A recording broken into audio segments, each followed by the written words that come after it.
이제 문신 반영구 업체에도 네이버 스마트 플레이스의 정식 업종으로 등록할 수 있게 됐습니다. 그동안 플레이스 등록이 계속 보류되거나 등록한 뒤 일시 정지되거나 삭제돼서 결국 포기하셨던 원장님도 계실 텐데요. 이번 소식은 정말 반가우실 겁니다. 오늘 영상에서는 무엇이 달라졌는지 먼저 살펴보고요. 기존 업체와 신규 업체가 지금 해야 할 세 가지도 함께 알려드리겠습니다. 그런데 여기서 한 가지 주의하셔야 할 게 있는데요. 업종만 바꾸고 끝내거나 기존 플레이스를 무작정 삭제하시면 절대 안 됩니다. 을 정상적으로 마쳤더라도 플레이스 심사 과정에서 의료인 여부를 확인받거나 등록이 보류되거나 정지되는 사례가 있었습니다. 그래서 상호를 여러 번 바꿔보거나 실제와 다른 업종을 선택해본 원장님도 계셨고요. 대행업체에 비용까지 지불했지만 결국 등록하지 못하는 경우도 있었습니다. 무엇보다 답답했던 건 정확히 무엇이 문제인지 알기 어려웠던 점입니다.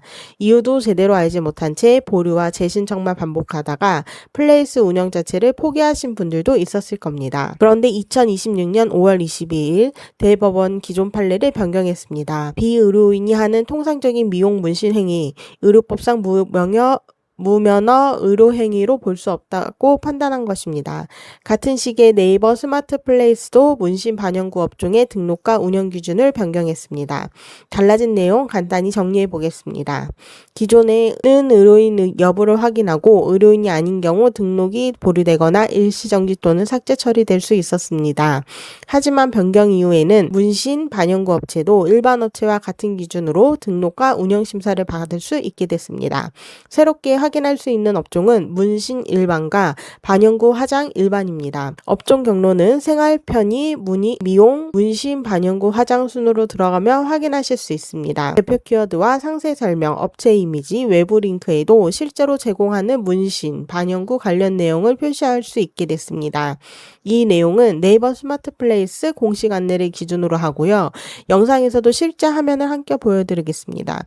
다만 여기서 오해하시면 안 됩니다. 이번 변경이 스마트 플레이스의 모든 운영 정책이 사라졌다는 뜻은 아닙니다. 허위 가장 정보나 상표권 저작권 침해, 불법 또는 혐오 이미지, 중복 업체 등록, 비정상적인 노출 조작 같은 운영 정책 위반은 여전히 제재될 수 있습니다. 관련 업종 등록이 가능해진 거지 기존 운영 원칙까지 없어진 것은 아닙니다.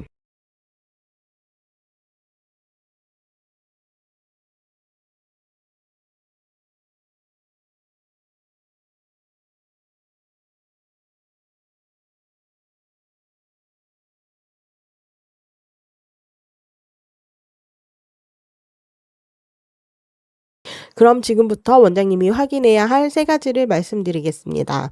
첫 번째는 현재 등록된 업종입니다. 기존의 미용실이나 피부관리처럼 실제 서비스와 다른 업종으로 등록해 두셨다면 스마트 플레이스 관리자 화면에서 현재 업종을 확인해 보세요. 업종 변경이 가능하다면 문신 일반 또는 반영구 화장 일반 중에 실제 제공하는 서비스에 맞는 하나를 선택하시면 됩니다. 그런데 여기서 꼭 주의하셔야 됩니다. 기존 플레이스를 바로 삭제하지 마세요. 현재 등록된 업종과 새로 바꾸려는 업종의 성격이 크게 다르면 관리자 화면에서 업종 변경이 제한될 수 있습니다. 기존 플레이스에 리뷰나 저장, 사진 같은 정보가 쌓여 있다면 먼저 업종 변경이 가능한지부터 확인해 보셔야 합니다. 만약 변경이 되지 않더라도 바로 삭제부터 하지 마세요. 먼저 네이버의 안내를 확인 뒤 신규 등록이 필요한지 판단하시는 것이 안전합니다. 신규 업체라면 처음 등록할 때부터 실제 서비스에 맞는 업종을 선택하시면 됩니다. 문신 업체라면 문신 일반, 반영구 업체라면 반영구 화장 일반을 먼저 확인해 보세요. 두 번째는 대표 키워드입니다. 대표 키워드는 업체에서 실제로 제공하는 서비스나 시술명을 최대 5개까지 입력하는 항목입니다. 여기서 중요한 점은 5칸을 무조건 채우는 것이 아니라는 겁니다.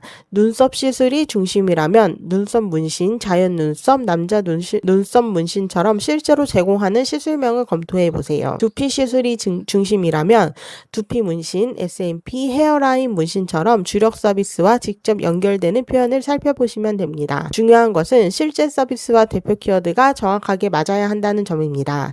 제공하지 않는 시술을 넣거나 유명한 곳, 잘하는 곳처럼 홍보성을 표현을 넣는 것은 피해주세요. 네이버 정체성 키워드가 제외될 수 있고요. 실제 서비스와 맞지 않는 고객 등록이 되는 문제로도 이어질 수 있습니다.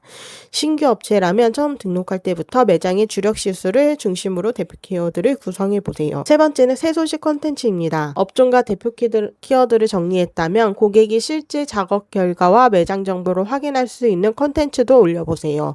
고객은 업종명만 보고 상담을 결정하지 않습니다. 실제 작업 결과는 어떤지, 매장 분위기는 어떤지까지 확인한 뒤 상담할지를 판단합니다.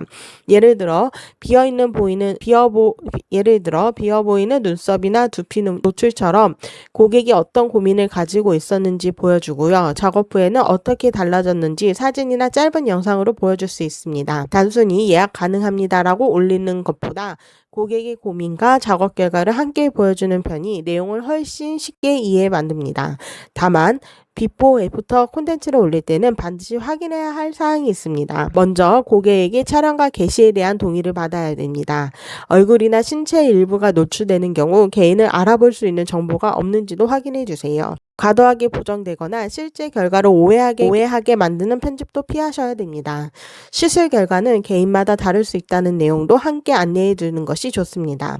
신규 업체라면 플레이스를 개설한 뒤 빈 상태로 오래 두기보다 고객 동의를 받은 실제 작업 결과와 매장 정보를 먼저 정리해서 올려보세요. 마지막으로 세 가지를 다시 정리해 보겠습니다. 첫째, 현재 등록된 업종이 실제 제공하는 서비스와 맞게 설정되어 있는가? 둘째, 대표 키워드가 실제 제공하는 시술명으로 구성되어 있는가? 셋째, 고객이 작업 결과와 매장 정보를 확인할 수 있는 콘텐츠가 올라가 있는가? 이 세 가지가 갖춰져 있다면 오늘 기본 점검은 끝입니다. 하나라도 비어 있다면 한꺼번에 전부 바꾸려고 하지 마세요. 오늘 한 가지부터 차근차근 정리해 보시죠. 그동안 플레이스 등록이 보류되고 일시정지되고 삭제되면서 끝까지 포기하지 않으셨던 원장님들에게는 이번 변화가 분명 좋은 출발점이 될 겁니다. 하지만 등록이 가능해진가 고객이 믿고 상담할 수 있는 플레이스를 만드는 것은 또 다른 문제입니다. 이제는 업종을 숨기거나 실제와 다른 업종으로 등록하기보다 제공하는 서비스와 매장 정보를 정확하게 보여주는 것이 중요합니다. 등록 기준이 바뀐 지금 내 플레이스가 실제 업종과 서비스에 맞게 정리되어 있는지 오늘 한번 확인해 보세요. 다음 영상에서는 문신 반영구 업체가 대표 키워드를 정할 때 자주 실수하는 키워드를 선택하는 기준을 구체적으로 알려드리겠습니다. 대표 키워드까지 제대로 정리하고 싶으시다면 구독해 주시고 다음 영상도 이어서 확인해 주세요.